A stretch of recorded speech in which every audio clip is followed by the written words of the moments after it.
Rorschach, നൻപകൽ നേരത്ത് മയക്കം, Kannur squad എന്നീ ചിത്രങ്ങൾക്കു ശേഷം മമ്മൂട്ടി കമ്പനി നിർമ്മിക്കുന്ന അഞ്ചാമത്തെ ചിത്രമായ ടെർബോയുടെ വിശേഷങ്ങളാണ് ഞങ്ങൾ ഇന്ന് പങ്കുവെക്കുന്നത്.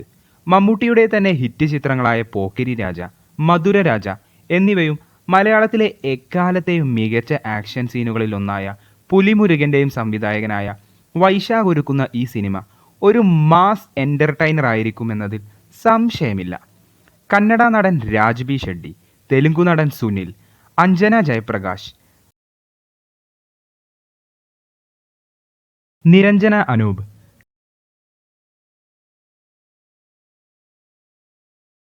കബീർ ദുഹാൻ സിംഗ് ഇവരാണ് ടെർബോയിലെ മറ്റ് അഭിനേതാക്കൾ.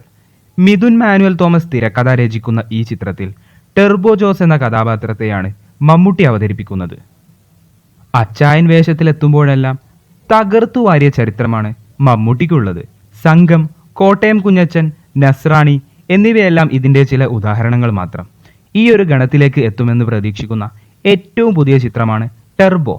കാതൽ, ഭ്രമയുഗം എന്നിങ്ങനെയുള്ള സീരീസ് സിനിമകൾക്ക് ശേഷം ഒരു പക്ക കൊമേഴ്ഷ്യൽ ചിത്രം മമ്മൂട്ടിയുടേതായി എത്തുമ്പോൾ പ്രേക്ഷകർ തികഞ്ഞ ആവേശത്തിലാണ്. മുണ്ടു മാത്രം ഉടുത്ത് പോലീസ് സ്റ്റേഷന്റെ തറയിലിരിക്കുന്ന മമ്മൂട്ടിയും മറ്റു രണ്ടുപേരും ചേർന്നുള്ള ടെർബോയുടെ പോസ്റ്റർ സോഷ്യൽ മീഡിയയിൽ വൈറലായിരുന്നു. അല്പസ്വല്പം അടിപിടിയും ഇടയ്ക്കൊക്കെ പോലീസ് സ്റ്റേഷനിൽ കയറ്റവും ഇല്ലെങ്കിൽ പിന്നെ എന്ത് അച്ചായൻ എന്നാണ് നെറ്റിസൻസ് ചോദിക്കുന്നത്. ടെർബോയെ പറ്റി ഏറ്റവും അവസാനം പുറത്തു വന്ന വാർത്തകളിൽ നിന്ന് മനസ്സിലാകുന്നത് ഒരു മികച്ച ആക്ഷൻ ത്രില്ലർ ആയിരിക്കും ഇത് എന്നതാണ്. പുലിയെ കൊണ്ടുവരെ ആക്ഷൻ ചെയ്യിപ്പിച്ച വൈശാഖാണല്ലോ സംവിധായകൻ. ഹോളിവുഡ് ചിത്രങ്ങളായ Transformers, fast and furious, Bollywood ചിത്രമായ പഠാൻ എന്നിവയിലെ ചേസിംഗ് സീനുകൾ ഉപയോഗിച്ച പെർസ്യൂട്ട് ക്യാമറയാണ് ഈ ചിത്രത്തിലെ ആക്ഷൻ രംഗങ്ങളിൽ ഉപയോഗിക്കുന്നത്.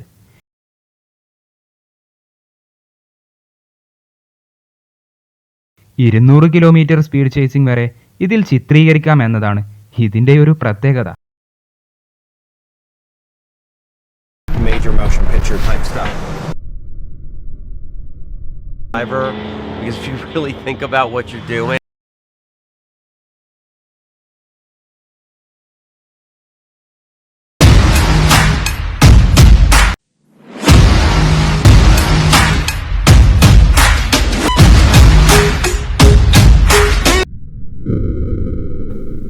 അപ്പോൾ ഇതൊക്കെയാണ് ടെർബോയെ പറ്റി ഇതുവരെയുള്ള വാർത്തകൾ.